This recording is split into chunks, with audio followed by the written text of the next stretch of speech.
बोलिए सद्गुरु माता सुदीक्षा जी महाराज की जय। संतों, महाराष्ट्र की पावन धरती पर जब जब निरंकारी संत समागम होता है, तब तब ये धरती केवल भूमि नहीं रहती, बल्कि भक्ति, प्रेम और मानवता का सजीव तीर्थ बन जाती है। ऐसा ही एक अनुपम दृश्य था महाराष्ट्र निरंकारी संत समागम का। दूर दराज से आए हुए संत महात्मा, भाई बहन, बच्चे, युवा और वृद्ध, सबके चेहरों पर एक ही भाव था, एक तू निरंकार, सब तेरे दरबार। सुबह की बेला थी। सूर्य की किरणें मानो स्वागत कर रही थीं। सेवक सेविकाएं सेवा में जुटी थीं। कोई जूते संभाल रहा था, कोई पानी पिला रहा था, कोई सफाई में लगा था। किसी के चेहरे पर थकान नहीं, क्योंकि सेवा में अहंकार नहीं, समर्पण था। समागम स्थल पर जैसे ही सत्संग आरंभ हुआ, वातावरण पूरी तरह बदल गया। मंच से निकले शब्द केवल भाषण नहीं थे, बल्कि हृदय को छू जाने वाले अनुभव थे। एक महात्मा ने कहा, जब तक ईश्वर को बाहर ढूंढते रहेंगे, तब तक जीवन उलझा रहेगा। जिस दिन निरंकार को हर इंसान में देख लिया, उसी दिन जीवन सरल हो जाएगा। ये बात सुनकर एक युवा की आंखें भर आईं। वो सोचने लगा, आज तक मैं जाति, धर्म, ऊंच नीच में उलझा रहा, पर यहाँ तो सब बराबर है। समागम में एक बूढ़ी माता भी आई थी, जो चल नहीं पा रही थीं। सेवकों ने उन्हें गोद में उठाकर पंडाल तक पहुंचाया। माता की आंखों से आंसू बह निकले। उन्होंने कहा, बेटा, आज मुझे भगवान के दर्शन हो गए, क्योंकि आज मुझे इंसान में इंसान दिखाई दिया। संतों, यही तो निरंकारी मिशन की पहचान है, ज्ञान प्लस प्रेम प्लस सेवा। समागम के दौरान न कोई छोटा था, न कोई बड़ा। सब एक दूसरे को भाई और बहन कहकर पुकार रहे थे। भाषा अलग थी, प्रांत अलग थे, पर भाव एक था। अंत में जब सामूहिक अरदास हुई, तो हजारों हाथ जुड़ गए। हर दिल से यही प्रार्थना निकली, हे निरंकार, हमें ऐसा इंसान बना दे जो तेरे ज्ञान को जी सके और पूरी दुनिया को अपना समझ सके। समागम समाप्त हुआ, लेकिन जो शांति, प्रेम और दृष्टि मिली, वो हर संत के साथ घर तक गई। संदेश: महाराष्ट्र निरंकारी संत समागम हमें यही सिखाता है कि ईश्वर मंदिरों में नहीं, मानवता में है। भक्ति शब्दों में नहीं, व्यवहार में है। और सच्चा समागम वही है जहाँ दिल दिल से जुड़ जाए। बोलिए सद्गुरु माता सुदीक्षा जी महाराज की जय। बोलिए सद्गुरु माता सुदीक्षा जी महाराज की जय।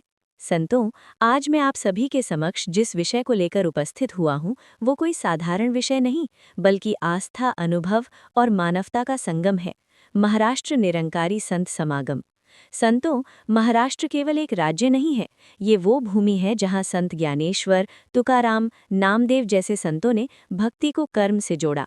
और जब इसी पावन धरती पर निरंकारी संत समागम होता है, तो ये केवल आयोजन नहीं रहता, ये जीवन को दिशा देने वाला उत्सव बन जाता है। सुबह समागम की शुरुआत सेवा से। संतों, समागम की सुबह कुछ अलग ही होती है। सूरज उगने से पहले ही सेवक सेविकाएं सेवा में लग जाती हैं। कोई जल सेवा कर रहा है, कोई जूते संभाल रहा है, कोई सफाई में लगा है। किसी ने ये नहीं पूछा कि मेरी ड्यूटी क्या है। सबका भाव एक ही था, जो सामने आए वही सेवा। यही तो निरंकारी जीवन है संतों, जहाँ कर्तव्य नहीं, कर्तृत्व होता है। सत्संग का प्रभाव। जैसे ही सत्संग आरंभ होता है, हजारों संत एक साथ बैठते हैं। कोई अमीर नहीं, कोई गरीब नहीं, कोई ऊंच नहीं, कोई नीच नहीं, सब केवल इंसान। मंच से जब ये वाणी गूंजती है, निरंकार को जान लो, फिर संसार अपने आप सुंदर हो जाएगा। तो संतों, ये शब्द कानों तक नहीं रुकते, सीधे हृदय में उतर जाते हैं। एक महात्मा बताते हैं कि कैसे उन्होंने ज्ञान लेने के बाद अपने शत्रु को भी गले लगा लिया, क्योंकि अब उन्हें समझ आ गया था, दोष इंसान में नहीं, अज्ञान में होता है। एक सच्ची घटना, सखी। संतों, समागम में एक माता आई थी, बहुत वृद्ध, चलने में असमर्थ। भीड़ देखकर सेवक घबरा गए, लेकिन किसी ने उन्हें बोझ नहीं समझा। 4 सेवकों ने मिलकर माता को गोद में उठाकर सामने की पंक्ति में बैठाया। माता की आंखों से आंसू बह निकले। उन्होंने कहा, बेटा, आज मुझे भगवान के दर्शन हो गए, क्योंकि आज मुझे इंसान में इंसान दिखाई दिया। संतों, यही तो निरंकारी दर्शन है, ईश्वर बराबर इंसानियत। विविधता में एकता। महाराष्ट्र समागम में भारत के कोने कोने से संत आते हैं। महाराष्ट्र, बिहार, यूपी, पंजाब, दक्षिण भारत। भाषा अलग, पहनावा अलग, पर जब जय निरंकार बोला जाता है, तो सब एक हो जाते हैं। संतों, आज की दुनिया को यही संदेश चाहिए, एकता बिना शर्त। सामूहिक अरदास। समागम के अंत में जब हजारों हाथ जुड़ते हैं तो मांग कुछ नहीं होती, केवल यही प्रार्थना, हे निरंकार, हमें अच्छा इंसान बना देना, ऐसा इंसान जो नफरत नहीं प्रेम बांटे। उस समय कोई किसी से अलग नहीं होता, सब निरंकार के रंग में रंग जाते हैं। निष्कर्ष, संदेश। संतों, महाराष्ट्र निरंकारी संत समागम हमें यही सिखाता है कि ज्ञान बिना सेवा अधूरा है, भक्ति बिना प्रेम खोखली है और धर्म बिना मानवता व्यर्थ है। अगर समागम से लौटकर हम थोड़ा सा भी बदल जाएं तो समझिए समागम सफल हुआ। बोलिए सद्गुरु माता सुदीक्षा जी महाराज की जय। ये पावन अवसर केवल एक समागम नहीं, बल्कि उस ऐतिहासिक यात्रा की स्मृति है जिसने महाराष्ट्र की धरती को निरंकारी विचारधारा से जोड़ दिया। आज हम जिस विशाल समागम में बैठे हैं, जहां व्यवस्थाएं हैं, जहां हजारों लाखों की संगत है, वहां तक पहुंचने की शुरुआत बहुत छोटी, बहुत सादी और बहुत त्यागपूर्ण थी। उस समय का महाराष्ट्र, संतो, एक समय था जब महाराष्ट्र की धरती पर भक्ति तो बहुत थी, लेकिन ज्ञान की रोशनी कम थी। लोग ईश्वर को चाहते थे, लेकिन ईश्वर से डरते थे। पूजा करते थे, पर पहचान नहीं थी। किसी ने कहा ईश्वर पहाड़ पर है, किसी ने कहा ईश्वर मूर्ति में है, तो किसी ने कहा ईश्वर केवल चुने हुए लोगों का है। और आम इंसान बस भ्रम में जी रहा था। सद्गुरु की करुण दृष्टि। उसी समय सद्गुरु बाबा हरदेव सिंह जी महाराज की करुण दृष्टि महाराष्ट्र की ओर पड़ी। बाबा जी ने फरमाया, जहाँ प्रेम है वहाँ ज्ञान पहुँचाना हमारा कर्तव्य है, और महाराष्ट्र की धरती प्रेम की धरती है। बस यही एक वाक्य महाराष्ट्र समागम की नींव बन गया। पहले महात्माओं का त्याग। संतों, निरंकारी मिशन के कुछ चुनिंदा महात्मा महाराष्ट्र पहुंचे। न साधन, न धन, न पहचान, सिर्फ सद्गुरु का आदेश और सेवा का भाव। वे पैदल चले, बसों में लटके, रेल के डिब्बों में खड़े रहे, गांव-गांव जाकर बोले, हम आपको धर्म बदलने नहीं, ईश्वर से मिलाने आए हैं। विरोध और परीक्षा। संतों, हर सच्चाई का विरोध होता है।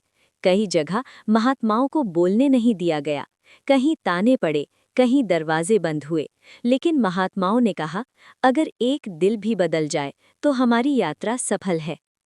पहले समागम का दृश्य, और फिर वो ऐतिहासिक दिन आया, महाराष्ट्र की धरती पर पहला निरंकारी संत समागम।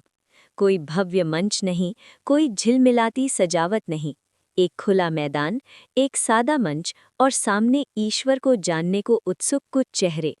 जैसे ही सत्संग शुरू हुआ, निरंकार कोई दूर नहीं, वो हर सांस में है, तो लोगों की आंखें भर आईं। एक हृदय परिवर्तन की साखी। उसी समागम में एक वृद्ध महिला आई, सारी उम्र पूजा पाठ में बिता दी थी।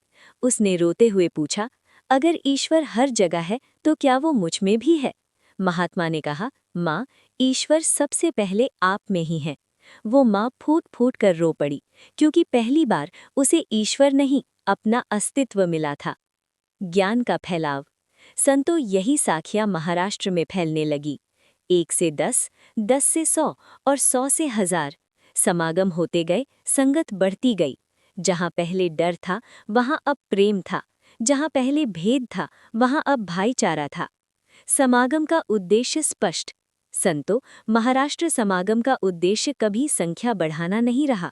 उद्देश्य रहा मानव को मानव से जोड़ना, ईश्वर को अनुभव कराना, जीवन को सरल बनाना। न जाति, न भाषा, न वर्ग, सिर्फ मानव और निरंकार। आज का समागम और हमारी जिम्मेदारी। आज जब हम इस विशाल समागम में बैठे हैं, तो हमें सोचना होगा, क्या हम सिर्फ श्रोता हैं या वाहक भी हैं? क्या हम ज्ञान सुनते हैं या जीते भी हैं? सद्गुरु का संदेश। सद्गुरु माता सुदीक्षा जी महाराज आज भी यही सिखाती हैं।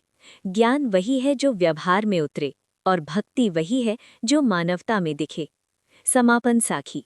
संतो, महाराष्ट्र समागम की शुरुआत एक दीपक से हुई थी। आज वो दीपक हजारों दिलों में जल रहा है। आइए हम सब मिलकर संकल्प लें, हम न केवल ज्ञान लेंगे बल्कि ज्ञान बनेंगे। बोलिए सद्गुरु माता सुदीक्षा जी महाराज की जय। बोलिए निरंकारी राज माता जी की जय।